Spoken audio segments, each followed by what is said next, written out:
Well, we were always surprised that we were able to recruit Sedrick out of Austin. He was a terrific high school player. He came and had a great career at Iowa, played 3 years as a starter, had a great game in the Alamo Bowl. Well, he was always a guy who could take a blow, but more than that, he also was very good at spinning off initial hits, and you saw him do that several times during that run. And it was the funny thing was it was almost like everybody stopped. There wasn't much pursuit. He went bang, bang, bang, and then into the end zone. And at the time, we needed the touchdown badly.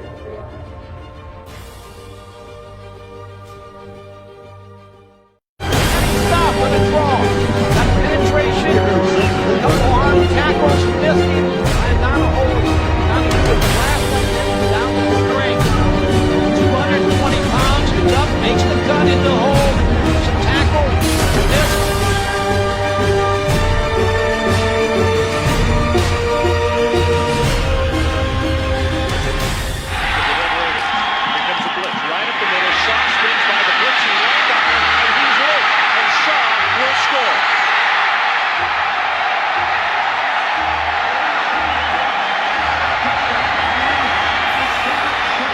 Well, we were always surprised that we were able to recruit Sedrick out of Austin. He was a terrific high school player. He came and had a great career at Iowa, played 3 years as a starter, had a great game in the Alamo Bowl. Well, he was always a guy who could take a blow, but more than that, he also was very good at spinning off initial hits, and you saw him do that several times during that run. And it was the funny thing was it was almost like everybody stopped. There wasn't much pursuit. He went bang, bang, bang, and then into the end zone. And at the time, we needed the touchdown badly.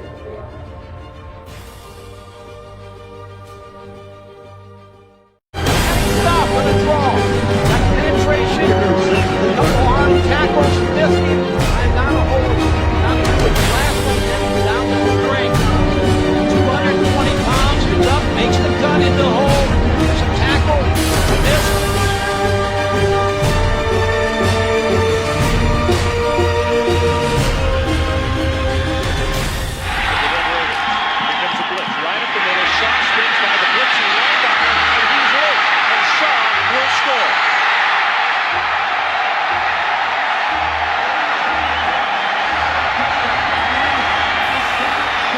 Well, we were always surprised that we were able to recruit Sedrick out of Austin. He was a terrific high school player. He came and had a great career at Iowa, played 3 years as a starter, had a great game.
What up, baby? We live, baby. Wednesdays, we live and direct now. This is the third Wednesday, I think, man. We on locker room. I'm out here flossing, man. I came here stunned. I got my stun on. Hey, we do it big all the time, man. Big Ten, worldwide, New England Patriots, man. We're going hard today. I want to thank y'all for the love and support y'all been showing us over the summer, man, going into this fall and winter season. The locker room blessed, and we're going to keep blessing y'all, man. We move forward. I got my main man worldwide in the building tonight, and we got one of the #1 stunners out of Austin, Texas, finally. LBJ. It took everything. I had to go get this boy, man. I had to dig him up, go get that boy. He was in a whole nother city. Hey, whole nother city. He showed love. We got Sedrick Shaw, Man. LBJ legend. Hey, what's going on, everybody? Big Ten legend. New England Patriots, NFL legend. We in there. And I'm stunting, y'all. Yeah. Second half. Wait to see what I start with the second half on you suck. Let's go, baby. How you feeling, baby? Give Man, me I'm something. good. I'm doing good, man. I appreciate y'all today. Man. I'm doing good. Baby, yeah. This is my town today, y'all. This is my town. I had to put the Gatorade joint up. Man. We're going to get right to it, man. Worldwide. What's the week, man? How we feeling? We good? Man, I had to. I'm gonna have some Mac facts, but I took a loss. Saturday, man. My guy Dave Shackley, man, my workout partner for 14 years, who started me in Big Boy May. He out of there. He went to. That boy gone. I'm gonna give you more though on the Mac facts on the weekend. I mean, at the halftime. So yeah, I had to take that, and I've been still dealing with it. But we're gonna push through it because that's what it's all about, man. And regaining strength and coming back with it and just hitting it every time. Like, hey, it is what it is. Yeah, So that's where we at on that, man. You know what I'm blessings saying? to you and Bobby Mack and the family. Yeah. With all of that. Yeah. You know what it is. We Yeah. pray and hold up each other. Already. We getting right to it, though. Yes, sir. How you feeling? Man, I cannot complain. I'm thankful. And, I'm really glad, that, hey, life is good. And it's kind of awkward sitting here with y'all guys, even though we all went to high school together. Because we're on TV. I mean, you ain't never been scared of the lights. I mean, come on, man. What you mean? You What's took going your on? helmet off, showing out. Hey, man. I mean, you know. You know that old saying. That old saying. Y'all know that old saying. I was still full of vinegar and piss, That's man. right, man. I've mellowed out a notch. Mellowed a notch. Shaw, boy. Big Ten, They baby. mad at that. That was the Dottie Hey, George man, they days. mad because you got that, though. Oh, boy. That's the one he was just spinning in, though. Yeah. That's the one he was just doing that work. That one right there. Officially, this is the one. Authentic. It's bowl bomb. Bowl bomb. Let's get right to it, man. Let's talk about this, man. You coming up. Tell the world where you from. Introduce yourself to the world, man. Come up where you from, what hood. Talk to them. What high school, elementary. That's why he got Let's that. go. Man, for those who don't know, man, my name is Sedrick Shaw. I am from Austin, Texas. I went to LBJ High School, along with these two guys. What year was you? I'm a class of '92. That's So that era. I'm 2 years behind this guy right here and 1 year behind this guy to my left. That's that era. For those who don't know, I grew up in the northeast side of the city. I grew up right off of Loyola on a street called Dubuque. I grew up 3 blocks from Dottie Jordan. Hard. 3 blocks from Dottie Jordan.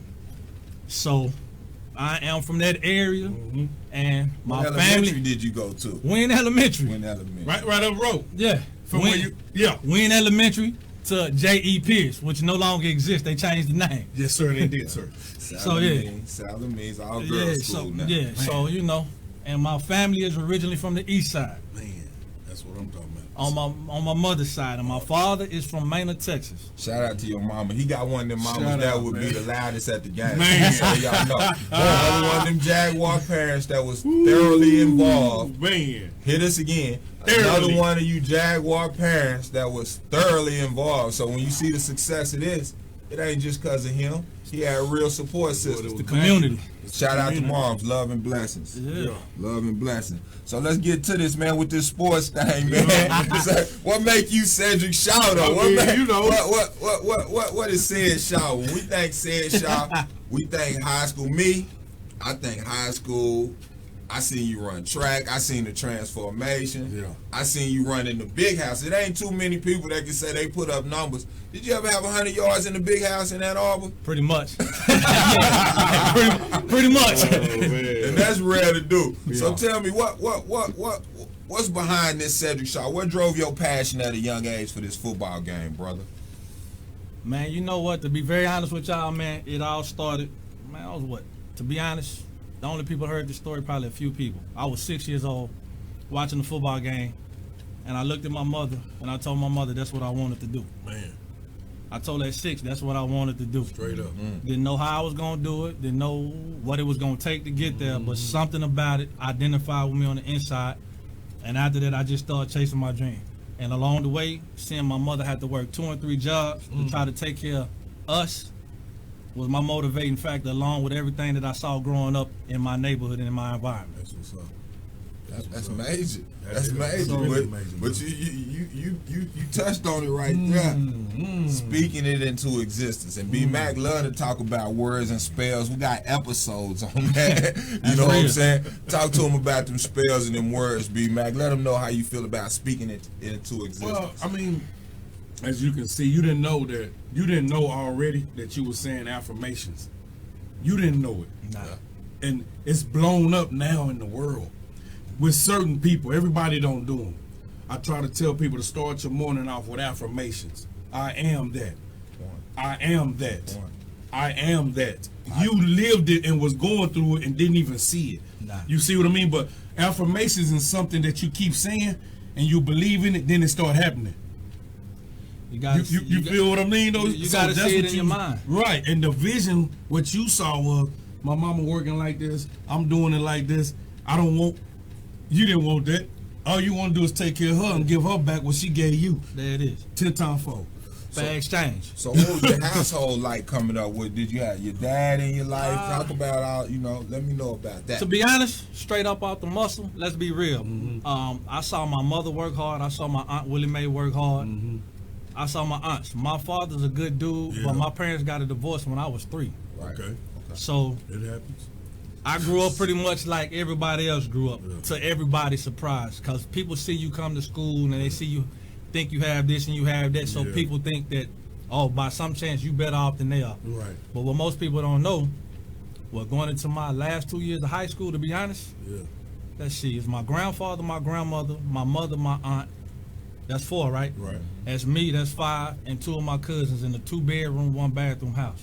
Man. Right. So when people just think that it was all fun and Glorious games and it was games. all glorious for me Yeah, because yeah. I came to school, nah, my lifestyle wasn't too much different from everybody.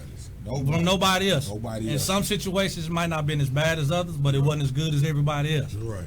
I just learned how to keep a smile on my face and endure. That fed your hunger, though. I mean, I know that had to feed yeah. your passion. Hunger that's an understatement. When your Man. stomach, Yes. hunger is an understatement. Yeah, no doubt. Man. I guess you could say, at that point in time in my life, football was like my obsession.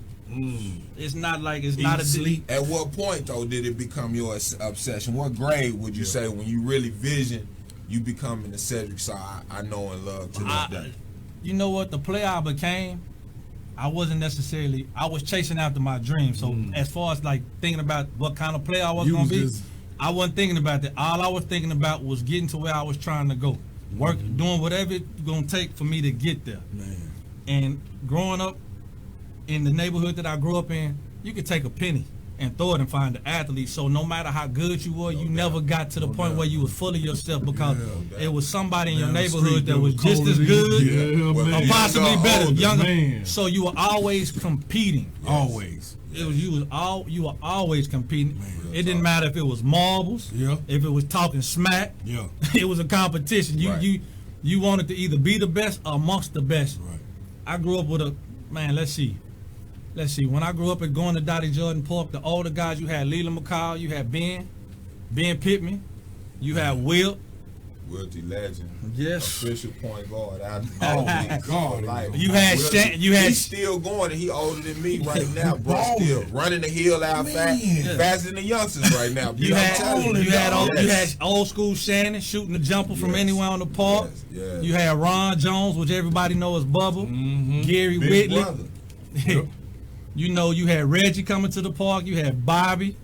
You had Deion Collins. You had Levi Washington. You had all of these guys in Let's the put neighborhood. this disclaimer on this again, because I like talking football and I like setting the standard high.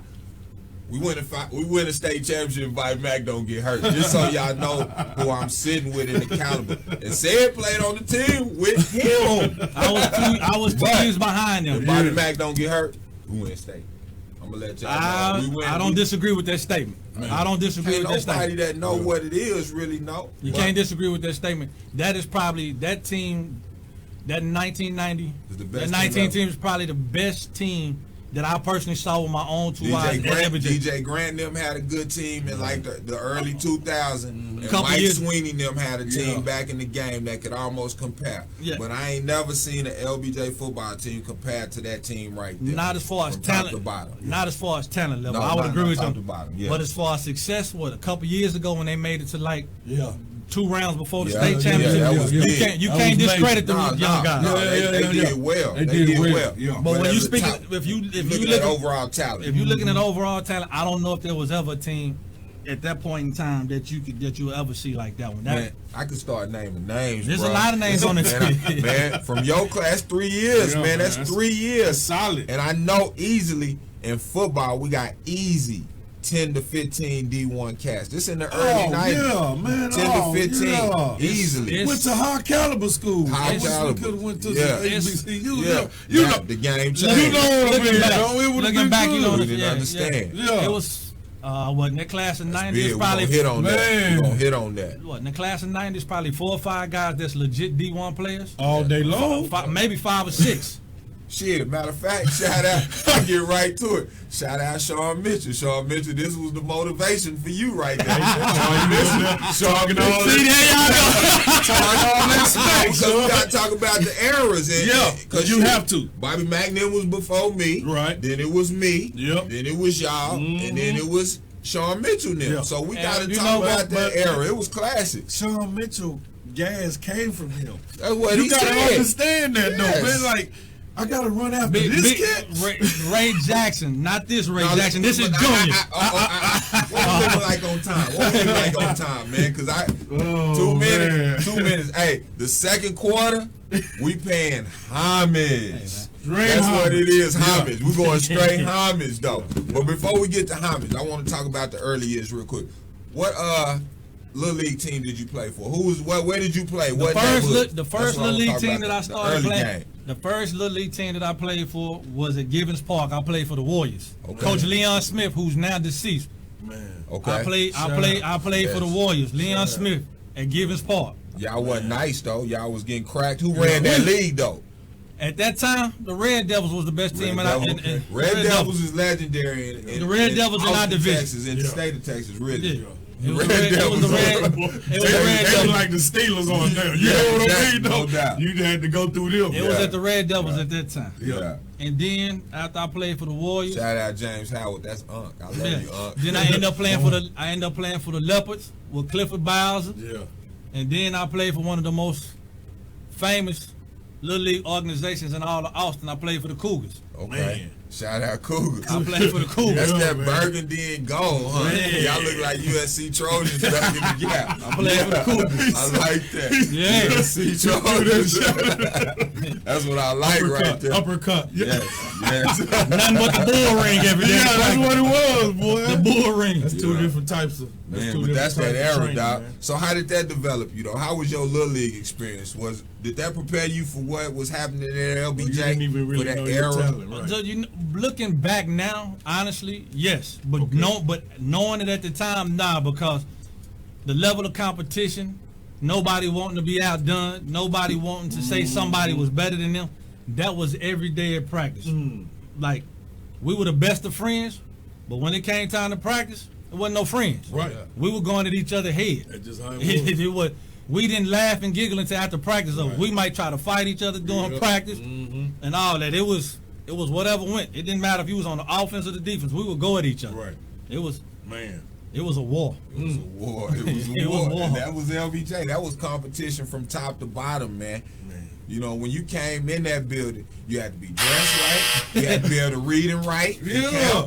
You know what I'm saying? You had to be a decent athlete to have some kind of skill set. Dance, play music. You had to be on your A game when we came through, didn't you? I mean, I'm just telling you. You So just keeping it real. the standard was set, man, and we were set at a young age because we were all involved around influential older men, let me say at the time. Yeah, and you That taught always us well. And then you was always whoever the kid was, everybody was talking about that was good at football, track, and basketball. You wanted to see who they were, because you wanted to compete against them to see where you were at. That's right. It didn't matter if they were younger than you or if they were older than you. Competitiveness. You wanted to find out who it was, and So you wanted to go get against on them. You want to go They against. say you this. Say, y'all tripping on the locker room, man. It's substance every week, baby. We live. We going to the second quarter. Big Ten. baby. We gonna have Big Ten football talk. Hey, man, like and share love. We love y'all for the continued support. Second quarter, we paying homage to not only my pops, but some of the legends, bro, that poured into these young men in our men's life. We love y'all. We'll see y'all after the break. Second quarter, locker room. Sedrick Shaw. All day, every day.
Say, man. And that's how you figured it. Say, man. That's from Levi. Hey, Man, boy, we get he's- to watching. that's from We get to watching them highlights during the quarter exchange, and I get excited, man. Man, So, that man, we're boy gonna get there, right man. to it, man. Cause this Yeah. man, I love this man. He actually birthed me. Man. My father, Ray Jackson Sr. I saw him play a very influential role in the transition in your life, bruh. Pay homage to them G's. Talk about that. Man, Ray Jackson Sr. My Man. G, I love you, Daddy. My sophomore year at That's a LBJ. legend, dog. That's a legend, man. I was on JV at the time as a sophomore. We went up to scrimmage. This guy, Bobby Mack, Reggie Anderson, Kenneth Alexander, Chad Johnson, The best team in LBJ history. Demetrius Shepard, Yeah. Woo! The best team in LBJ history. Deion Collins, Greg Lane. I'm just naming a few guys. These are all of the guys that were on the varsity at that can't time. hold your That's the head. senior class. That don't include the underclassmen that was part of this guy class. Larry Burton, Mario Freeman, Quincy Woodley, AJ Johnson. That don't include all the rest of them. We went up to scrimmage them. And Chris us being Sanders. us in our class, we felt like we were just as good as they were, regardless if we were or not. And we went up there with no fear. And we were scrimmaging in the game, and we was having some success. And I guess at the time I wasn't realizing it. I guess I was shocking people. I was having a little success with some play. Next thing you know, I just hear this dude, Daddy, right here. You ain't that good. You ain't nothing. You slow. I'm like, who is this dude talking to me? 'Cause I don't even know this dude. The whole scrimmage, this man's father did not stop talking to me. They wonder why I get my mouth. The whole time, I just heard him chirping, just going at me. Just talking. You ain't nothing. You ain't this. You ain't that. You not this. You not that. And then after the game, after the scrimmage is over, he pulled me to the side. He like, you all right? You not that bad. Yeah. You pretty good, kid. Yeah. And then he heard my name, and then he said, "Oh, I know your people." I'm like, "No, you don't. Yeah. No, you don't. Yes, I do. Your people from Miami." Look at Sean Mitchell say, "Stop saying that, right?" I love you, Black. I love you, Black. I'm gonna make the locker room loud. He say, "Stop saying that, right?" He like, man, he's like, I know your people. Like, no, you don't. And he started naming off my daddy and my uncles, and then he named one of my uncles that most people don't know about. My uncle almost 60. His name is Huey Shaw. Yes. My uncle actually played at Texas A&I back before it became, well, Texas A&M Kingsville today. Yeah. But he played back when it was known as Texas A&I. My uncle was actually on those teams at Texas A&I that won those 4 national championships. Man. My uncle was a starting running back, and he's actually in the Texas A&I Hall of Fame. Awesome, bro. So Hell yeah. he talked because he knew That's deep. my pedigree. He knew what I came from. Bloodline. So Bloodline. he gave me the business. I tell anybody, people can say, I don't know if he gave anybody the business like he dad. gave it to me. I know. Yeah, Ray Yeah, Jackson yeah, Sr. he used to did. all day long, every day. And adding this, and Carl Spencer, you boy, you know what it is. You was here last week. We love you. We're gonna answer that question shortly. But talk about the impact of track. Not only his mouth, but the transition. When he was talking about the slowness. Cause Demo Odoms, we're gonna have your brother on here too. Cause he was baby LJ. And he went from baby LJ to our Big Slim 10 and trim. to our Big 10 wide receiver. So talk about the track and Let- the impact of track. and Let's what- get something perfectly not even the mental understood. toughness. I love Let's you, Daddy. let's get something understood. We built for this. Outside of the mental toughness that he gave us, not just for sports, but for in life. In life, track to us that played football was invaluable. For the simple fact, it taught you how to run. It taught you how to relax when you was running. And truth be told, it gave us an advantage when we put on that uniform. It was Man, you gonna throw the flag because y'all It- boys. it was- Cause see what y'all don't understand. They ran track. B Mac ran punts. And shit. He a defensive end. So the quality of the athlete. Talk about what track does for you. again. Let's get one thing understood. He's going. Running is an art form. It's more than just being fast. You have to know how to work your body in a biomechanically fashion. Man. You got to know how to relax when you run it. Almost all, pretty much some of the fastest guys that ever played football actually ran track. Dal Green, who played for the Washington Redskins, Track star. Track who star. also went to Texas A&I University, was a track star. At the time he came out of Texas A&I, he was literally the fastest man in the world. He had the fastest time in the 100 in the world. Most people don't know that. Wow. Facts. Eric Dickerson, Sealy, Texas, 6'3", 225 pounds. Before they started running 100 meters, he ran a 9.25 100-yard dash. Yes. He ran track. Eric did. So, Sealy, Texas. so in essence, this man's father, Ray Jackson Sr., was ahead of his time getting football athletes to run track because it helped us a whole lot. It wasn't just, it was a whole lot to it. And first and foremost, you got to shout Coach Jack out for this. He didn't believe in sprinters. He had milers and quarter milers. So everybody had to run the 400 meters, what we call a quarter today. Everybody. I want y'all to hear that again because they get mad at me because not only did that track help the football players, it helped basketball. I was 6'6", and I was able to guard anybody on the court. My wheel, I was faster than all the That guards. conditioning, man. But the wheels was right. That quarter mile is a mother. Go ahead, bro. But I'm gonna put y'all on. Not only that, what also it did for us, to be honest Bounce. with you, especially when he would come get you in the summertime and you thought you had time off, and he come Yes. knock on that door and tell you let's go. He take you to them track meets and to them track practices. It kept us in shape. And being in track shape is a lot harder than being in football shape as far as the wind conditioning. Now, football, you had to get in shape to carry them 10 pounds of pass, and you had to get in shape to take those licks. Right. But when it came to running, that was easy. But see, this is the thing. Can I add this so that they don't think it's just regular track?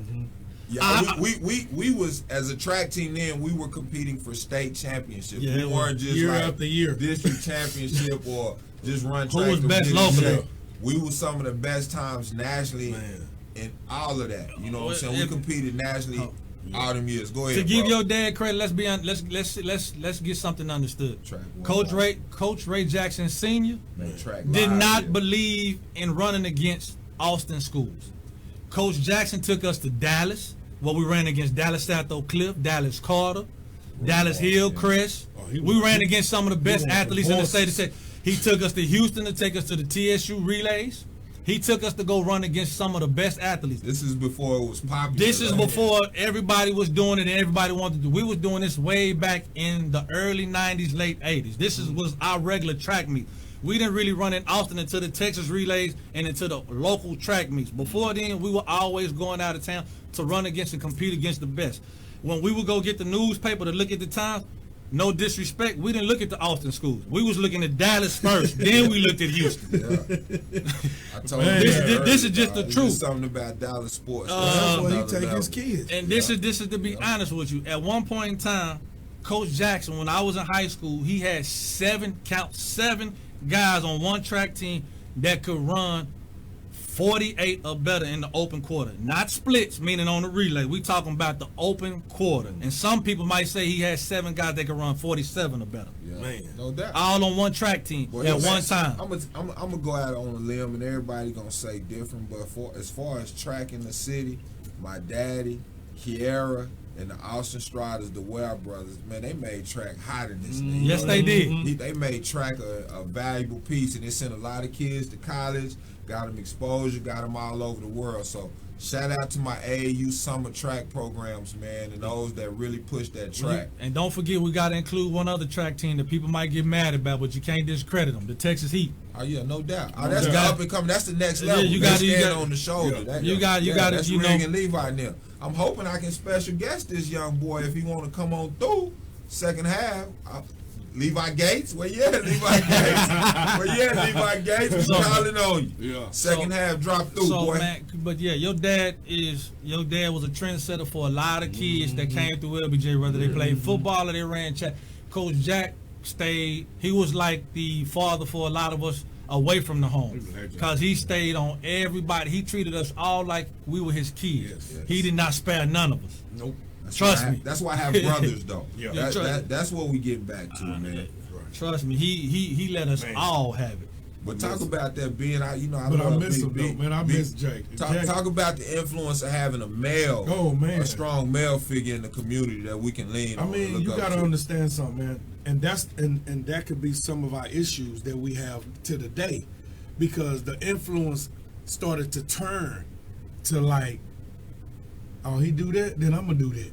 You see what I mean? It started going into a negative, because when that one fall, man, it's like the head. Yeah. And I ain't saying Jack fell. I'm just saying in the community. Yeah, when he's not there no more. You when see they what I'm when saying? they Then, put him out you in the out there like this. Where's he at? Yeah. And now they start creating their own way, and they don't know no way. So they make it. They just say that. So I look at it like, we running wild. Oh, man. We have no vision. A person with no vision will always go back to where he come from. And it might have been a bad situation, right? Yes. On some real stuff, man. Yeah. You know what I mean? But it's creating this platform, and And that's where we come in at, bro. Bam. You know what I mean? And we start setting the stones, and we start digging deep root in the ground and coming up. Right. You know what I mean? The deeper we go, the higher we. Right.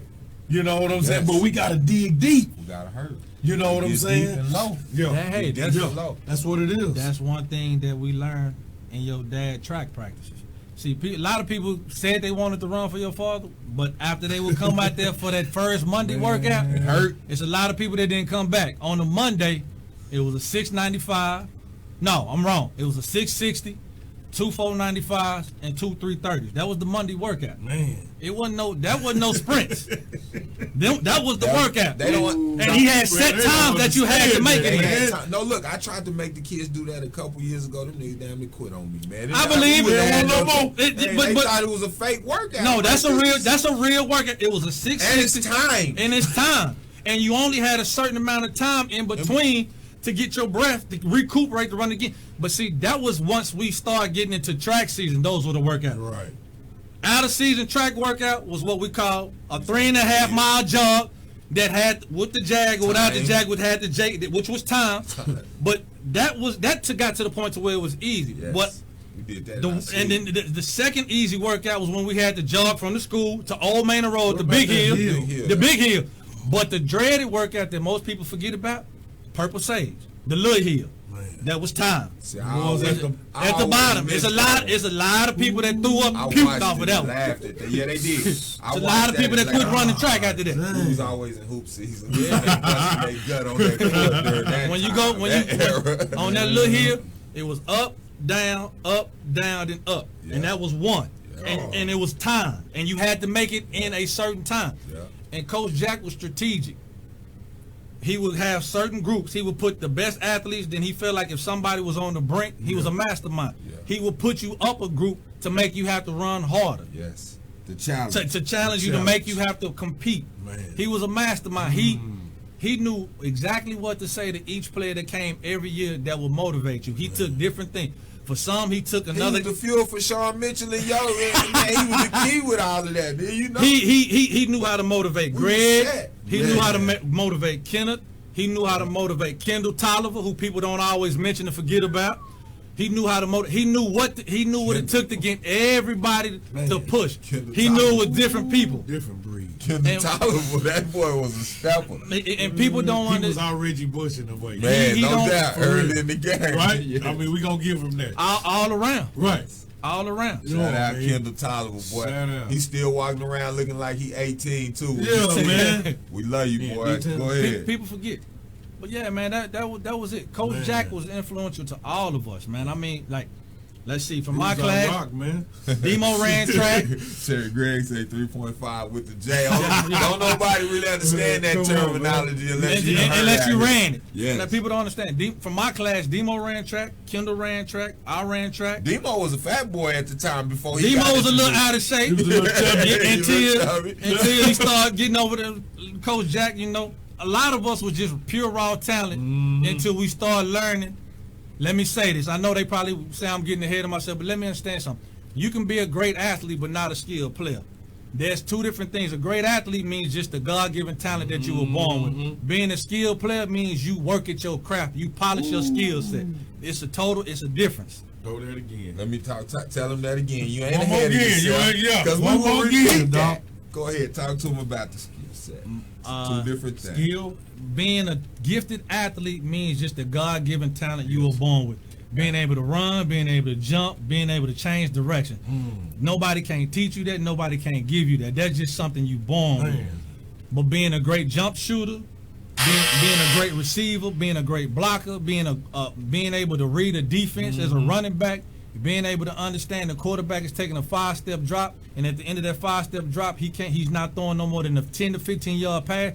That comes from studying. That comes from That's a looking at skill film. set. That's a skill set. Right there, boy. Skill set is something that you learn. Man. And it's once you learn it, it's something that you work at over and over and over to perfect. That could lead you to getting paid for your sport. Hey, we going into halftime, y'all. I'm still stunned. Wait till I stun in the second half, though. Hey, we going into the Mac Facts, the juicy part of the night, baby. He gonna hit you hard all the time. Stay tuned. The Locker Room. It ain't no game. Live and direct from Austin, Texas, going worldwide with Worldwide B. Locker Room. See y'all after the half, but see y'all during the half with the Mac Facts. Like and love and share. One. How y'all doing out there? This is Max Fact. Pay attention. We're gonna talk about some good topics. We're gonna keep it simple, but we're gonna keep it real. Stay tuned. It's coming. I'm coming right at you with these facts. I hope you're ready, baby.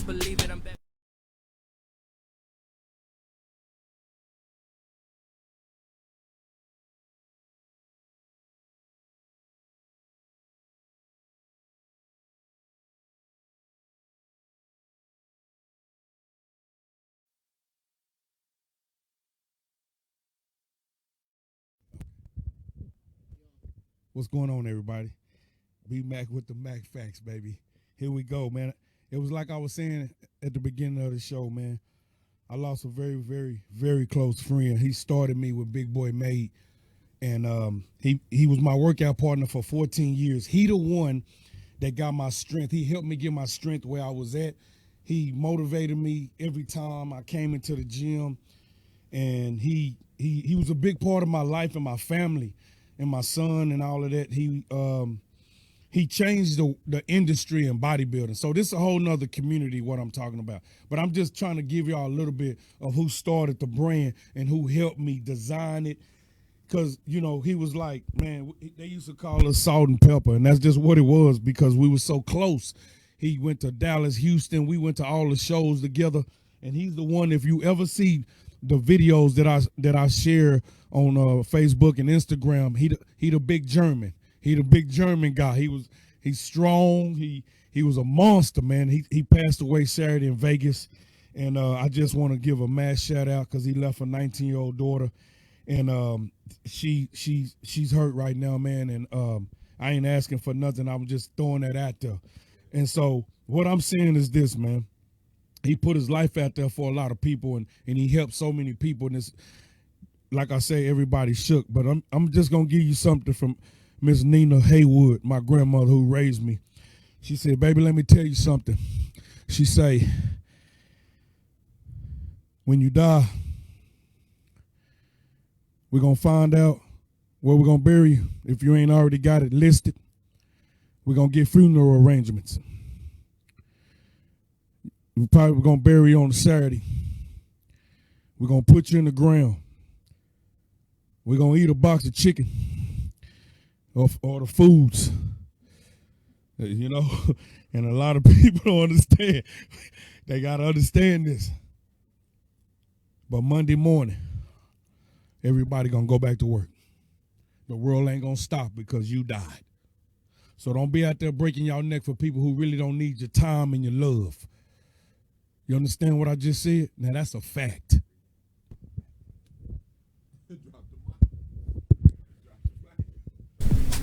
Viewers, we appreciate everything y'all doing and watching us.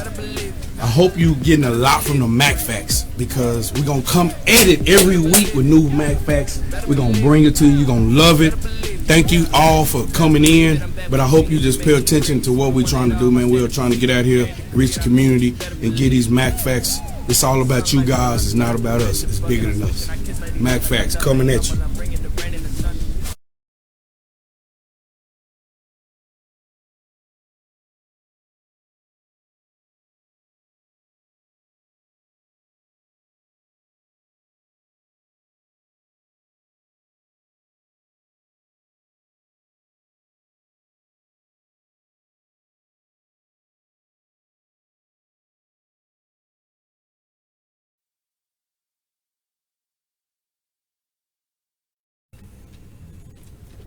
We back.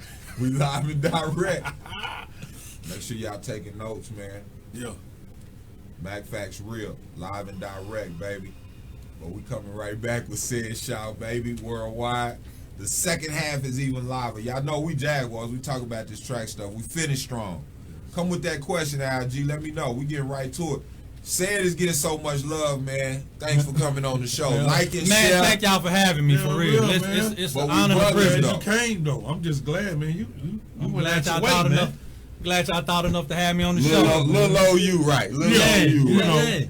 You know, yeah. All right, so whether people believe it or not, yeah. Go ahead. All right, we got one question from Brother Carl Spencer. And he wants to know, said, can you speak on your transition from Austin to Iowa City and from high school to college football? You know what? To be very honest with you, that's a great question, first and foremost. And he said to speak on my transition. No matter how good you are or how much success you've had at a certain level, if people are very honest with themselves, when you get to the next level, you always have them questions. Will I be as successful? Can I do it? Those are the first, to be honest with you, those are the first things that honestly went through my mind. To be honest with you. Regardless of how much confidence I had, how much belief I had, and the people that I had supporting me, the first thing I asked myself was, can I do it at this level? And that was, I had to ask myself, and I had to, and once I, and one, I really think he can. For some reason. I really think he did. And the thing, I don't know, but I think he You can. know, Ray, for dog. some You know. reason. Randy tripping. but the thing about it was that was honestly a question I had to ask myself. And truth be told, and not the. I didn't get the answer to that question personally until the first time we put the pass on in college. Man. And when we went through a scrimmage. And anybody that knows whether you play basketball, you play football, you make it to that next level. You on the underclass team. You like on the practice squad JV. team. Really, You JV? basically it's like being in JV again. And so had to go against the number ones. And then when I went against the number ones and I had some success, I'm like, this is just football. Yeah. Ain't nothing changed. But the speed of the game. That's it. The speed of, I had to, change the speed of the game. I had to let my mind catch up to it physically. Man. And then once I grasped that, and I grasped it physically, what I had to understand was, see, when you grow up in Austin, like I said earlier, when you grew up in the neighborhoods, like a lot of us grew up in, all that competition prepares you for it, but you don't realize it until you face to face with the combat all over again. Right. So you have that competitive mentality, that warrior spirit. However, you have to transition and understand that everybody there is just like you. Everybody there was the best somewhere, or one of the best somewhere.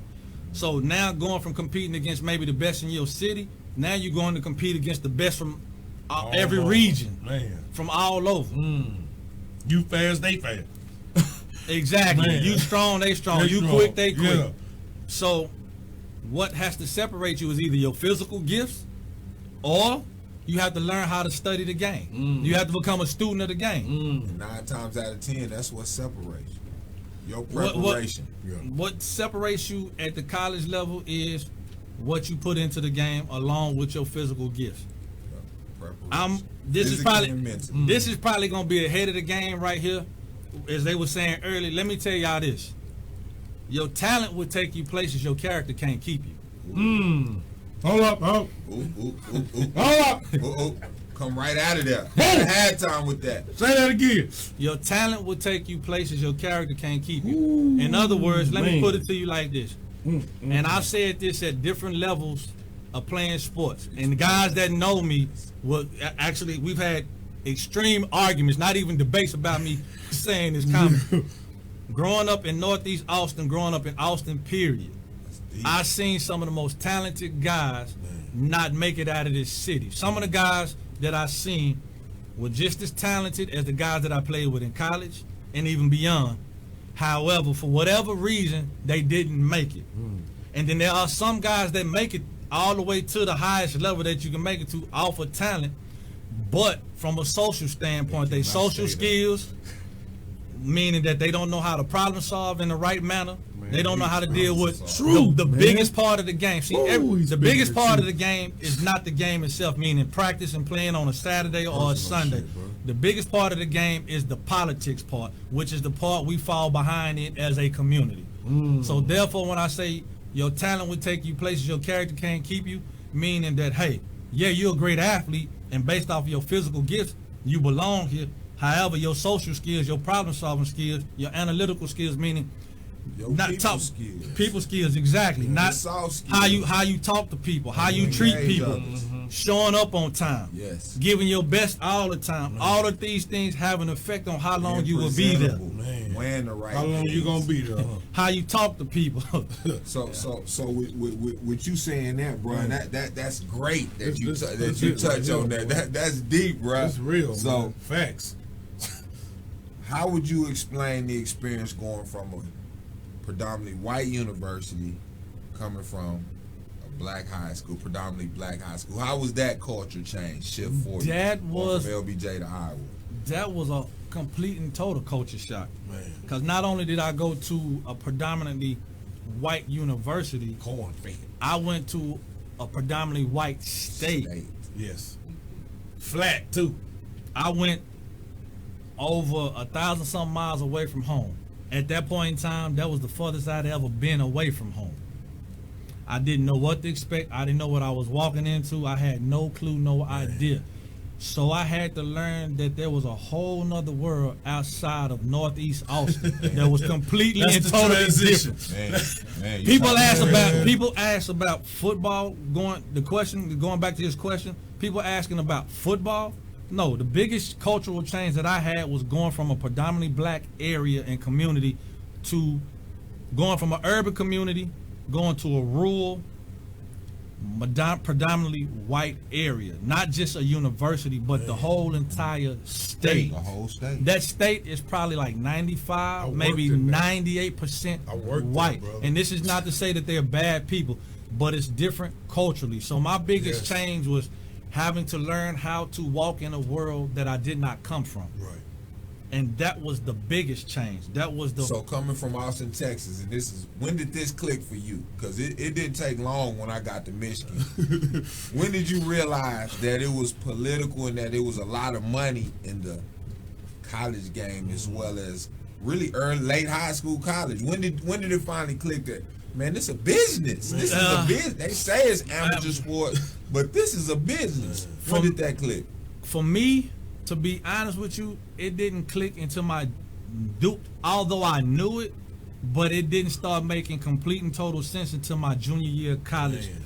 When I started seeing all the marketing, but not only just the marketing, how they market the university or they market certain players, but when you go away from home and then they start getting homegrown talent that's highly publicized, and then they want them to come to the university, and then they want them to be immediately an impact star, player and want them to be a They don't superstar. understand that. Man. I want you to say that again and explain that. When you come far away from home and go to a school that has homegrown talent, talk about the politics and how hard that is. When you come from a faraway state, they tell you everything that you want to hear and everything that you need to hear to get you to that university. Free game. Because Free game. One, they want you as a player because you can benefit their university and help them win. But also, it gives them a doorway back into your state and into your city for other recruits. It's also about money because let's just make it plain and simple. Let's just say you Ray Jackson and you part of the Fab Five. People are gonna come see you play and tune in to games from all over the world, from Austin, all over Texas. But let's just say they charge $1 to get into the game. A basketball arena in the Big Ten on average hold what, 25,000 people? Yeah. All right, you pay $1, that's $25,000. Now we all know that any sports ticket costs more than $1 for a college game. So people gotta, and back in those days, they own all the licensing rights. So your jerseys, your image, and your likenesses, they can sell for money, and you got none of the benefits, none of the profits. Good. I can't wait to show y'all some back behind the scenes fabs when we boycott. So people don't get it. So the biggest difference is like he said earlier, when you come from a faraway state and the politics go in to get homegrown talent on the field, that's why when you see these guys go from other states, go to the Alabamas or go to Georgias, and they come from Florida, they come from Texas, They didn't win. you don't really understand how good that kid really is. Yes. Because to go to that Leave his university, to leave his state, and then don't just leave his state, but become a star. Because you got to understand, there's a kid coming out of that home state every year that they're recruiting to take his place. That the money is behind. Oh, You understand? the money behind. Money behind. So, Yeah, big money. You know, those things that people say that don't go on in college sports. yes. Yeah, right. That really do exist. Yeah. So Black Big Ten run things, Black. You know we're gonna wear the Big Ten jerseys, but I had to switch it up, Black. I took the Big Ten off, man. You know what it is. We're gonna get out. I'm gonna get the greatest running backs in LBJ history in here together one night. We're gonna do that. You got a long list. That's man. I'm telling you. Woo, that's a feature list. You Talk got about that list though for me from our high school. Some guys that at you look LBJ? up that came through that. Let's go back and let's get it started. You got Clyde Johnson, aka Wee Wee. We had his own song. The band, I ain't never seen the band play a song for him. He used to dance every time he scored. Now people forget. Do right, I'm not lying. Do right when he scored. Go Wee Wee, the whole stanza. We had packed stanzas. Go Wee Wee, he danced every time he scored. Clyde, Kansas State. Kansas City Chiefs. Yeah. Chiefs, baby. And then after Clyde, people forget. Going back into the community. You got Jeff Broadus. Blessing kid. Oh yeah. You got Jeff Nice. Broaders. People Nice. forget. Broaders, And track star too. yeah, you know what? Even though he didn't stay at LBJ his whole time, he ended up transferring back to Manor High School. People forget Leonard Joyner. Oh man. LJ was nice. Leonard I Joyner. said LJ Nice the other moves, day. I too. love you, L. Already. You already know. People Man, forget solid people G. forget Leonard Joyner. Yeah. You Greg should've never left though. Greg Yeah. Lane. Greg Lane. Speed. Notre Dame. Woo. You know, Speed, you got Greg man. Lane. Metcalf. Yep. You got a lot of guys. Sean Mitchell, Sean Mitchell. Shannon Crenshaw, Yep. James Truitt. No, Lamont Truitt. I apologize, Truitt. Lamont Truitt. Yeah. You got those guys. Ooh, yes. Man. You got Elliot Walker. Lil John Walker. Lil Elliott. Elliot Lil Walker. Elliott Yeah. did cook. I came to a LBJ Reagan game and Elliott cooked. Man. Elliot is LBJ's all-time leading rusher. That's what I was about to say. Yes. Elliot Walker is the all-time leading rusher in All-time LBJ leading history. He got the most rushing yards at LBJ High School. Period. Track star. Don't be mad though. All y'all. That's not debatable. You know what That's I mean? facts. Man. That's on paper recorded. Elliot has the most rushing yards at LBJ. Period. Elliot Walker. Okay. That's documented. Yeah, that's- So how you That's can real you can talk get right mad, there. you can get if you offended, want to. but that's on paper. He broke everybody's stuff. Elliot is the all-time leading rusher at LBJ, Wow. I heard that. We got some legends coming Man, in. y'all heard that. and man. that's from a whole host of a lot of guys that came through and paved the way for a lot of people. Exactly, Now man. let me ask you this quick question, man, as we move forward and we talked about the transition, high school, college. Would you consider, knowing what you know now, would you thoroughly consider going to a HBCU right now? What are your views on that? Looking back and knowing what I know today and growing and maturing, yes, I would. People might say that's foolish, Hell. but people got to realize at one point in time, if you want to get social about it, we weren't allowed to play in Division I colleges. There was guys that came before us that made way for us to be able to play. So you think about it, what schools were those guys playing at before then? They were playing at HBCUs. So some of the best talent They got pulled. in America was playing at HBCUs before they ever played at D1. So if you think about it, if it's about money, which it is in Division I sports, if all the best talent went to HBCUs that came from so-called African American communities, think about the money those schools would generate, and you think about the education level and the success level those schools could have if they in fact have the best players in the nation at those schools. Man. You think about how the stands are going to be filled each and every week. I mean, we talked about it as the Fab, even as freshmen when we saw it. You know what I'm saying? The money that was being made. What if we took our Y'all were rock our stars, talent? man. Yeah. y'all were like rock We stars. didn't understand Yeah. You don't. that we could have took it to a HBCU and it would have been on the same level and probably never looked back for a Grambling or a Howard. Right. Yeah. That school probably, because to be honest, Michigan hasn't looked back since the Fab Five. Like that That's era, true. Michigan sports and the enrollment, the money brought in and generated to that university. Man, They ain't looked no. back since the Fab Five. No. So imagine what that would have did to HBCU though. It would have transcended because people don't understand the money that you generate for a university as a D1 athlete. It doesn't stop after you graduate. A lot of people still go to those games because of their favorite player. It has nothing to do with that university. Okay. There are people to this day that still support the university mission because of the Fab Five. It has nothing to do with the current Wow. players. No disrespect. Yeah. It's because of the guys that came before Paved them that way. Got that paved the way. Shout out Juwan Howard. He the head basketball That's right, coach. Noonie, what's up, baby? See, that's when you know you really know him. Yeah, man. What We up, can call dog? him like South that. side of Chicago. Yeah, man. Say, but look, check it out. I'm coming back slam dunking, y'all. We talking NFL talk. We talking about running in the big house. We're going straight football talk second half and some for the community and the kids.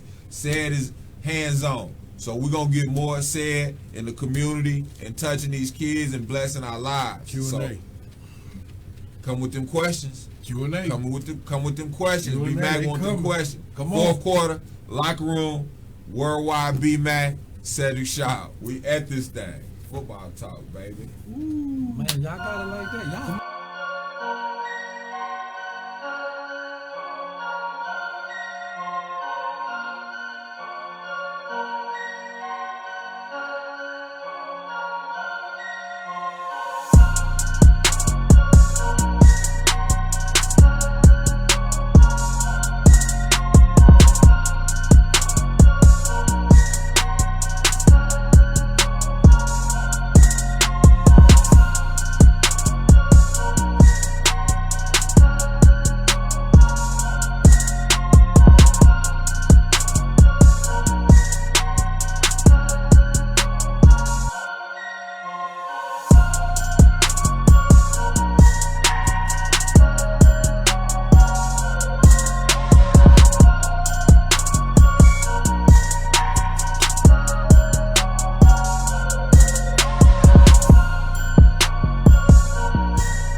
I'm not Sorry, boy. Them I couldn't highlights, feel.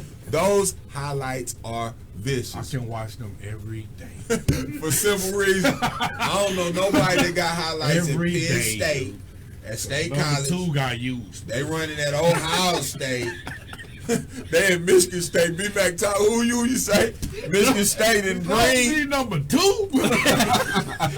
Did him so bad, man. Man, I bet he's still waking up saying so. That's what I love. That's good football, boy. Oh, Hey, man. So Yes, tell sir. me this, man, because that, one of the things I used to Questions. love, bruh, is quick. I used to run through the Big Ten and love them stadiums, bruh. How you love them stadiums? I mean, how did it feel to run in the horseshoe, You man? hear that Everybody- noise. Man, State College, you know what? 100,000. Let me. White you out. know what? All college stadiums are ridiculous, Mm-hmm. but to actually play in the stadiums that you see growing up, Mm-hmm. and to actually go in that stadium and see it, it's like mind blowing. And to walk out on that field and hear them people, even if they booing, just to be in that stadium, Just to be to a hear part it. of it, it's crazy. Man. But then the best part of it to me was win, lose, or draw. When you walk up that field and you gave your best, and them fans, them they fans respect pay it. you respect. That's real. Because there's a lot of games where we did our best, but we fell short. Yeah. But them fans, you walk out that field, and them fans, they might be talking crazy to everybody else, but they start pointing you out and they start saying, "Hey, you, good Shaw, job, hey, we Shaw, respect you." yeah, Yeah, yeah. and they start talking to you. Man, that's real. I've had a lot of good conversations with fans after the game, and of course, different players from different universities. teams. Yeah, I've had some real ones after the game chopping it up. It was good. Yeah. it was Motivation, bro. Yeah, it really was. Cause you think that other guys don't know about you, they don't know you, and then after the game is over, they be really like, do. and they know as much about you Man. as you know about them, Wow. and it's like, you know me? So Like, let's I get- never would have thought you with- knew with me. What you saying? Let's get to Willie LD. Mae Collins. Shout out Willie Mae Collins. What's up? Hey, auntie, what's going on? How you doing? That's my aunt. That's like my second mother. She say, what's the best mindset? We say, what mindset should a player have when they prepare for the NFL level? Mindset. Let me ask, well, first and foremost, the mindset you gotta have is, honestly, for all athletes, you gotta feel like you belong. You gotta feel like you one of the best, if not the best. Because if not, why are you playing sports? Right. Everybody that's sitting at this table plays sports, and even the people behind the camera play sports. And I've never heard anybody outright in the beginning just say, "Oh, well, that person better than me." I've never heard anybody say that. And playing sports, what I realized looking back today, you can't get too high, you can't get too low. You gotta stay consistent. You gotta have a short memory about your successful plays and your bad plays, because they gonna come and they gonna go. Yes. One thing that I learned about in playing sports, and even in life, consistency is the key. Who say that? Everybody. But we gonna talk. But that's the thing I was Max about to say do. that all the time. I'm about to slide over there. 'Cause That's he- one of your words. That's One of your words. Consistency. Man, that I'm we telling you, man. What? Talk about it, B. It's for the life. simple fact that what he's saying is, I know y'all, we gonna let him go, but we gonna let him talk. But it's real life stuff, man. Yeah. Anything that you lose, that you don't put energy to no more, you lose it Yeah. on anything. Yeah. But if you keep that same energy on that, You gonna make an impact. you're gonna make an impact. And I don't care what it is, talking to kids, giving fundraisers, anything you do, if you consistent at it, it's gonna grow, because the man up above see what you're doing, man. And that's very true. And And you see a change in your own mindset Yeah. and those around you. You change. You do. You reform. You really do. And let me add on to that. This is one thing people might be surprised. One thing I had to learn. It's not about the destination. It's about the process. Most people don't like the You process. gotta fall in love with it, baby. You got to fall in love with it over and over and over again. You'll fall out of love. Yeah, because and here's the That's thing if you about don't understand the steps. the of it. steps of it, right, And right. most people say they want to be successful or whatever it is, but truth be told, they just want somebody to give it to them. They want magic. They don't want to use faith. Of course. Because Because the ones who make it, they really don't say it. They do it. it's not They easy. live it. It's They not, live it. It's not easy. Right. And not only and it's not just the consistency. Right. One thing I had to learn is you have to do it even when you don't feel like it. That sets you. That sets you. Because it's a lot of days everybody in here was a former athlete. Everybody at some point in time loved the sport that they And played. everybody watching got days when they don't want to get up and go to work. You don't feel like doing your best every day. No doubt. But guess what? In the end, you only gonna hurt yourself. That goes for me too. And don't think that I ain't never felt that way. Or better, don't think that it wasn't days that I didn't want to give my best. Right. But the days of your early tutelage prepare you for those days. When Yeah. you used to having to compete, because I ain't gonna lie to you, bro. It was some days I didn't go hard, but I didn't have to, because my level was on a different level, because I was used to playing with the Sharks. Like, our practices was harder than games. Man. I know y'all can attest to that on the football field. And that's what made the game easy. And that's a great thing. And sometimes you get to the point where you depend solely on that, and then you take it for granted when you get in the games. Because you feel like every game is going to be like that, and that's not the truth. And then not only that, you start to take it for granted. And you feel like, okay, well, I can turn it on and turn it off whenever I want to. Right. And you feel like you've arrived. And let me say this. Don't ever get so caught up in your own success that you feel like you have to stop working. My aunt and my mother and one of my other aunts can attest to this. I literally, like, my trophies, plaques, and all of this stuff, they have the majority of that stuff. I don't really keep any of it. I don't have it. Right. And people say that's This crazy. is his, though. I sure want to say this is though. Well, I keep those. I got my jersey for sentimental reasons, but it's a deeper story behind all that. Right. And I tell people that was my dream. But let me say this too. While I'm on it, I kind of digress. Man, do you? Your dream has to be bigger than you. It has to include other people, because if you're not dreaming, they don't include other people. You're not dreaming big enough. Boy, got me Knowledge. My man. dream wasn't just about me. It encompassed my family, my mother, 2 of my aunts, and not only that, it encompassed the neighborhood that I came from and all the people that didn't make it to where I wanted to go. That was just as good, that deserved. See, people don't understand. That's where he comes from. That's where he rapping. This dude sitting right here next to me. What people don't understand, he stayed down the street and around the corner from me. This guy, R.I.P. Reggie Anderson Big brothers. and Deion Collins, Big brothers. these dudes used to keep me up under their wing, trying to keep me on the straight and narrow as best as possible as you could as teenagers. Man, that's tough. Yeah, brothers, especially. But they looked up to us too. Though, And so you gotta understand. So I was Three powerful cats. I was with them guys. Bobby Mack, Reggie Anderson, Deion Collins. I was with Love those. I was with those guys a lot. yes, he was. Whether people know it not, in a lot of different things. So, and my thing was, I wanted my family Man. and the neighborhood that I came from to be represented. I wanted them to feel like they got a voice. So people used to always wonder why I would come back home and come to the neighborhood, because I'm no different than you. Right. If I did it, you can do it. But you gotta want to put the work in. That's right, man. That's I tell y'all something that I told some young kids today. Everybody that's over a certain age at this point in time has a bank account. But before you can ever make a withdrawal at your bank account, you got to make a deposit. So each and every day you get up, if you're an athlete, when you go to school, you got to make a deposit in them books. Then you got to go make a deposit in that weight room. Then you got to go make a deposit on that field. And then when it's game time, then you can make a withdrawal. But see, if you're not putting nothing in, you can't get nothing out. Most of y'all just want to get something out, and you're not putting nothing in. Real talk, It's man. not nothing there. Man, that's love. And understand something, to accomplish that dream that I had, it took 17 years. Man. It didn't happen overnight. I had a dream, a vision at 6 years old. It didn't happen until I was 23. There's no such thing as overnight success. Stop believing it. Unless it's 23 years of It's you hear me? there it is. The neighborhood. Man, right. Shoot. Tell me this: when was you the best back, and when did you become the best back? Because see, a lot of these kids, I ain't on varsity as a freshman, I ain't on varsity as a sophomore. You know what? Let me put it to you I'll like tell this. that real Most kids don't like we said earlier, you got to fall in love with the process. Sometimes you got to wait your turn. That's true. And a lot of us don't like to wait our turn. But be ready though. It's let me tell y'all something. My cousin and I used to tell my godson all the time. We still tell him to this day. Hard work is easy work. Most people don't like to work hard. Nope.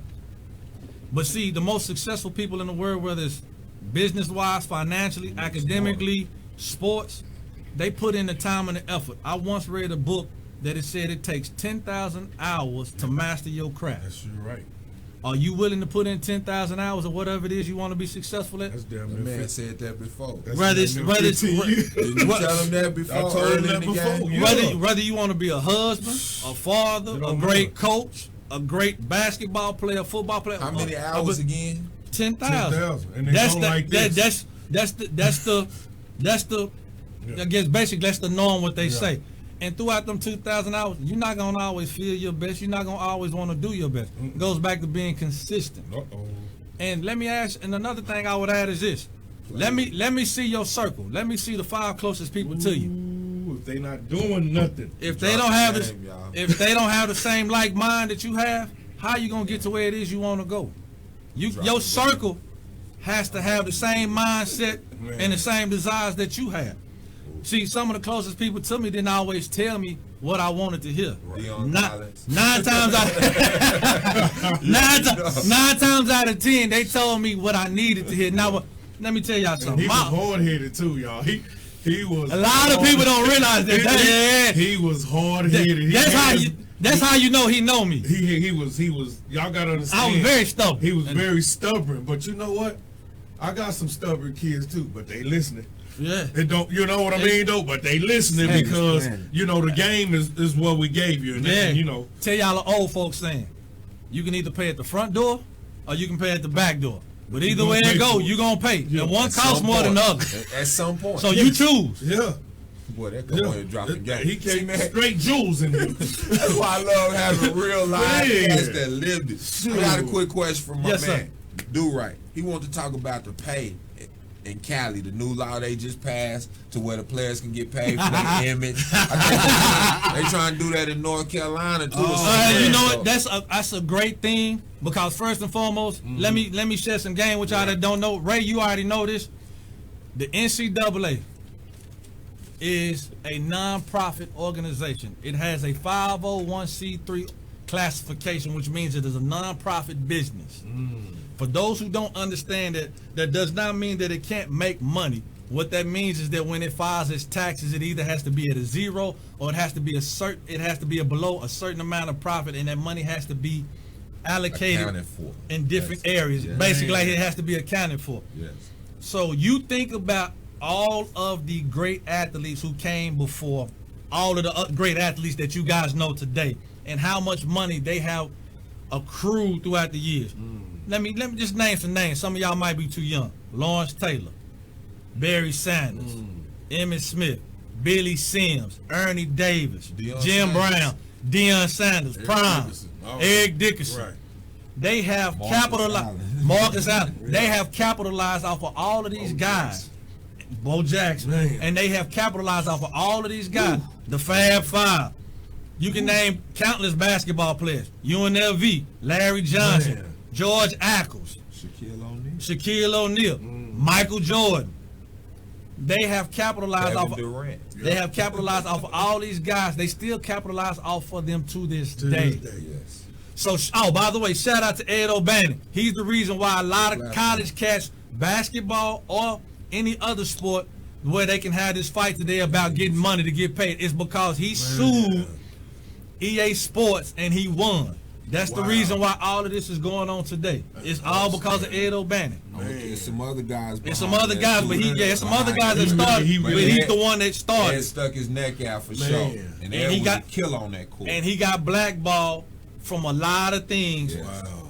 That's the reason why you don't hear his name like you Right. should. He's the reason why a lot of college athletes, male and female, are being able to have this fight and have this talk today. Why they even considering it is because of Ed O'Bannon. And he's the reason, not only considering it, that people have been cut checks by EA Sports and other There you go. companies prior to. Ed O'Bannon, UCLA, we had some battles, boy, but you battled off the court like a real G supposed to. Go ahead. And people don't understand. That's the reason why a lot of these guys. Let me give y'all an example. The reason why universities, whether it's male sports or female sports, the reason why all these alums get these big monies is because of the athletes. The reason why guys that come to these schools years and years later are able to get scholarships is because all these alumnus donate this money because the love for the school, but also the love of their program, or because they fell in love with the Fab Five, they fell in love with Greg Lane, Kenneth Alexander, Eric Dickerson, Marcus Allen. They fell in love with all of these players. So these people continually donate to these schools. For life. It's not man, look, the University of Iowa, where I was fortunate enough to attend school, they had what at that time when I went there, then it was like a state-of-the-art facilities. But within a couple of years while I was there, it was considered to be outdated. As I was beginning to leave, going into my junior, senior year, they started building a new complex toward the late 90s. That complex was outdated within the next 10 years. They built another one that they getting ready to move out of now because they say that one is no longer enough to accommodate what they need. Now understand something, the one that they currently in right now, it was $50 million that was built off the backs of all the other athletes that came through there. So they give, and I won't go too deep into it or tell too much of it. I love my university. I love them for giving me the chance that I have. But that's just to show you some of the money that's generated. So imagine when you, like this guy right here, imagine when you got 5 guys that come together and do what they did. What people don't understand, when these guys hit the scene, these guys were trendsetters. They hold that 5 guys that went to the university. People really don't understand the transition that they, look, NBA, no college basketball teams wore long shorts. That started with the Fab Five on every level. Black shoes, other than Alabama back in the old days, did not exist until the Fab Five went to college basketball. And not to make anybody mad, I know y'all gonna get offended by this, but them black shoes and them black socks, that started at Lazy Creek. That started at LBJ High School. The black shoes, man. The black shoes started then. The purple socks and the sock game wasn't there until that started later. We started the black socks. The black sock, it was different color socks then. Because we was wearing white shoes. See, in the beginning, that's what they don't understand. When we got to Michigan, it was white shoes with the colored socks. Because go ahead, talk to him. But Bobby and them class, that's when the black shoes came into effect. Because I had black shoes. And purple socks and the color socks. And then it came that basketball. Then it go back to your dad. You couldn't wear black shoes unless everybody had black shoes. That's right. It was unity. So everybody had to get a pair of black shoes. And then that's when the colored socks came in. But then when y'all was seniors, people forget that football team, we went with black shoes and black socks. That's when the black socks came in. When I was a junior. Who was on that team? Chris Sanders, Larry Burton, Mario Freeman, Quincy Woolley, A.J. Johnson. Man, we was dope that year. We beat Judson that year. We beat some heavy hitters. We beat Judson. The fashion was tremendous, and I think now that they seeing you talk, and they've heard Chris Houston talk, and they've heard Sean Mitchell talk, Chris Sanders talk, they know that we had alpha males on campus, and we in overtime, y'all. The whole school. Overtime. But we had alpha males on that campus, and we always had alpha males in the community, and we knew how to thrive. Man. But I knew it was big time, bruh. When y'all rolled into town, when y'all came into Ann Arbor, we got the biggest stadium in the world. You understand? Ann Arbor, Michigan, baby. Go Blue, though. 100,000. When they pull that big trailer in and I see number 5 on the trailer, I say, man, they got said. Because the only other person I saw on the trailer prior to was the Heisman Trophy winner, Desmond Howard. He was the only one that I seen. They pulled a trailer from Iowa City all the way to Ann Arbor and said it was on the trailer. I said, oh, this boy done made it, man. This boy is the real deal. When I saw that, it was on them, man. The only people that come to Ann Arbor studying I've ever seen was Florida State. And then when I started seeing the pictures of my homies coming through, dudes I grew up, I know and love, man, God is great, man. So we're going to keep talking. We're going to keep chopping it. Bobby, you got anything? Bobby always leaves some major, some major science on you, man. Well, I mean, this got to be a part 2, though, World, because I got so much game There's so many questions for this man. You can just keep on going. It Yeah, don't this even will really be all matter. night. Go ahead, B. But you gotta love it because he'll feed you. Man, You know what I mean? He's a feature back. Yes, He's a feature back. He 30 gonna carries a give night it to type you, man. cat. And he ain't though. He ain't. You know what I'm saying? Yeah. But I just I got had a one lot question riding before we on get up out of here, man. How do you want to impact the world? Sid? Say, man, you know what? At the end of the day, I look at it like this. Playing football was great, and I actually, great question, by the way. Yeah. I'll never forget sociology class. Okay. A professor, Dr. Shafee, wherever you at, I remember you. Yeah. He asked me, what do you want to do when you grow up? Mm. And I kind of took offense to the question at the time. I'm like, man, I'm going to play doing football. what I'm doing. doing what I want to do. Uh-uh. And he was like, nah. It's like that F. He was like, nah. He like said, the lab, he baby. was like, yeah, I know you're pretty good at what you do. You're not bad. And, you know, I didn't take it as a slight or an Right, offense right, because right. I understood him. Right.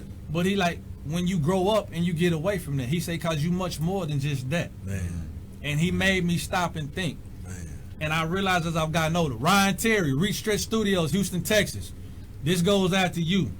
I was having a conversation with a guy who came into my life a couple months ago, who was like my big brother in college, my mentor, Right. just like the ones I had here. Right. And he made me realize it's not about me. Right. Big It's about everything that comes after you. So if to answer your question, my impact, I want to let every kid know that came from the same type of environment that I came from, despite your circumstances, despite the situation, how you start out with, look, man, you're not disqualified in this lifetime. I know what people might tell you. I know what society might say about you. But look, man, you're not disqualified. Man. And the summer life like this, that's my whole story. That's My it. story is to tell you that no matter what you face, you can overcome it. You greater than your circumstances. You greater than your situation. Man. The only person that can stop you in your life Is you. The person that you see in the mirror. I know people don't believe it. I know people want to talk about the system, but your mindset determines who you are. You feeding y'all, man. If you don't get around people that's gonna challenge you, that's gonna push you to be better, you not gonna never get to where you growing. Look, this man lift weights. This man didn't bench what he benched starting out today. The pain that your body feel when you work out is an indication that you working hard. I personally think that women are a lot stronger than men. I'm not finna debate that. That's my personal opinion. Let me tell you why. A woman gives birth. Now understand something. I said that to say this. Before a woman experiences the greatest joy in her life, she goes through the greatest pain. So what I'm saying to some of you out there sitting out there right now that's struggling, over nobody's head. and what y'all struggling with. Yeah, in other words, what they saying, they hope it didn't go over your head like a yarmulke. For real, man. So what I'm saying is this. Before you ever experience your greatest successes in life, whatever that might be, because what you deem successful might not be what somebody else deems successful. So don't get caught up with everybody telling you what success is. You got to define what success is for yourself. That's right. But back to the point. Right. Before you experience your greatest success, you going to experience your greatest trial. Yes. Until you face that fire, you can never find out what you made of. You got to go through that fire. You got to. And the fire don't Zoom into the logo. The- Keep talking. That's the logo. That's the say shield. the fire did not come to break you. That fire came to refine you, to make you, so that you can discover everything that. Let me put it to you like this. Eat on them. Everything that you need to be successful is already in you, but you got to go through situations and circumstances in life to develop it. What we talked about earlier, to bring it back home, that skill set. You got to develop it. And the only way you develop your skill set is by going through experiences and situations and circumstances in life. Man, get around like people. Get around people that's going to challenge you. Stop being around those people that's going to feed you what you want to hear. Because 9 times out of 10, the people that are just feeding you what you want to hear, making you feel good, they doing it for themselves. It's to benefit them. It's not to benefit you. Right. Have hard talk. That boy ate on that. That was one hell of Hey, a that's ounce. a segue. That was a hell of an ounce. Hey, you know what I do with my NFL dudes and my classic dudes? Like, we had Chris Houston twice. We had Sean twice. Yeah, I know Sid gonna be twice. He got to. But let me throw this out there. He talked about the brotherhood and iron sharpest hood. All right. On the 28th of September, 28th of September, 10 o'clock, Turner Roberts. We got the brotherhood meeting. 28, 10 o'clock. We're going to post and share 28 of September at 10 o'clock, Turner Roberts. We're going from brothers to brotherhood. Yeah. We're coming together. Brought to you by a lot of, Bobby Mack and me and my partners. We doing that, and we bring the community together. We getting live. What you think? We living it. Brothers to brothershood. Man, Bobby Mack. Hey. Locker room, drop that sign. So my G. it's just like he said, man. If you was listening to say it, and I hope a lot of you were, but we just gonna give it to you like this: when we reach one, we teach one.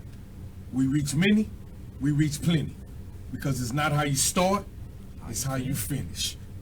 Locker room, baby. Say, man, we catch y'all next Man, week. look. Shout out Man, Oscar, look. y'all. We love y'all Appreciate for you, supporting baby. Chef. Appreciate you, baby. Locker room live. Yeah. We love 787-23. you. Yeah, y'all know I was gonna say before I left out of here. Already. Locker room.